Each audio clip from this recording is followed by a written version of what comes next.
piece by piece puzzler. Hi Puzzle Fam, it's Richard, aka Piece by Piece Puzzler. I have been thinking recently that it would be kind of a cool thing to give you here and there just a little mini video, not with a whole time lapse or a lengthy explanation, but just to show you some of the things that I've been working on in my puzzling. So this week I've been up to something really cool, which is that a puzzle friend of mine, Norma from the Hudson Puzzle Club here in New York, has lent me two vintage puzzles. They're both from the year 1933, so they're 89 years old, and by far the oldest puzzles that I've ever put together. And it's kind of cool because I've been kind of looking up what was going on in the year 1933 when these puzzles came out. It was a very difficult year during the Great Depression. People were in a very, very dismal place and a very dismal state of mind. And also, it was the year that Prohibition ended and drinking came back into fashion. And, fun fact, it was the year that they started construction on the Golden Gate Bridge in San Francisco. So as I was kind of putting together these older puzzles, I was trying to kind of put myself in the mindset of what would it have been like to have been putting this puzzle together in the 1930s. It was a very, very difficult time, not too unlike the time that we've just been through during the pandemic when everybody was kind of looking for an escape through puzzling. And you know, obviously that time and now are very, very different. I can't equate myself or our time with the struggles that those folks were going through. I think the Great Depression ultimately was probably a more difficult time than the pandemic even was for people who were struggling in terms of finances. Though, you know, you can't equate the two because one was a pandemic and there was a lot of loss of life. Anyway, I'm getting off track. The point is these puzzles were very, very cool. And there are a couple of interesting things about them that I want to show you very, very quickly. So I'm going to switch perspectives and just kind of show you from my perspective a couple of cool things about this puzzle. So just to show you close up, this is the most recent of the puzzles that I finished. This is from the Every Week Jigsaw Puzzle Series.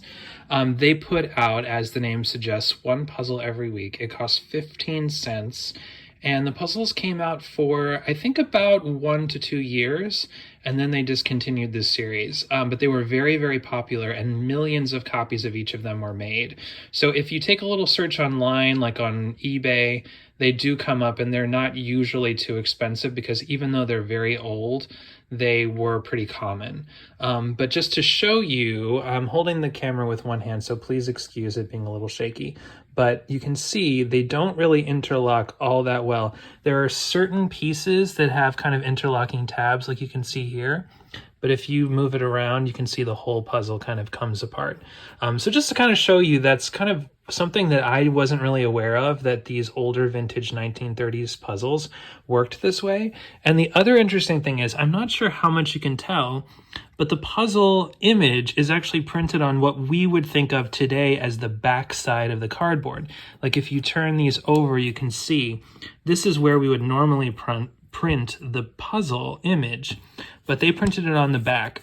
I'm thinking it's probably because it was easier to have it on the matte side of the cardboard, and maybe just makes it easier to see, especially, you know, considering these are older puzzles, and I guess sensibilities were a bit different back then. But it does also mean that there's kind of this like white cutting line that shows up in the image as you look at it. But even so, I think this is a really cool puzzle. This one here is complete, and I love the image. And the other interesting thing was I put this together with no reference image. I believe that when these puzzles originally came out, most likely there would have been sort of a black and white picture that would have showed you generally what image you were working on, so you could have a little bit of an idea. But that image was lost to time. So I just put this together just based on the colors and the shapes of the pieces, but because they don't all interlock, it made it a little bit more difficult, even though this one says it's just around 160 pieces. This other one, I will show you an image of it right here on the screen really quickly, but it was missing one piece, but it was interlocking slightly better than this puzzle here. But overall, I think this one is my favorite because I really like the colors in the image. I'm shocked at how well they've held up over all this time. So anyway, I just wanted to show you these two puzzles. I thought they were really cool. They were both from the year 1933. This one was 250 pieces. This one was 160.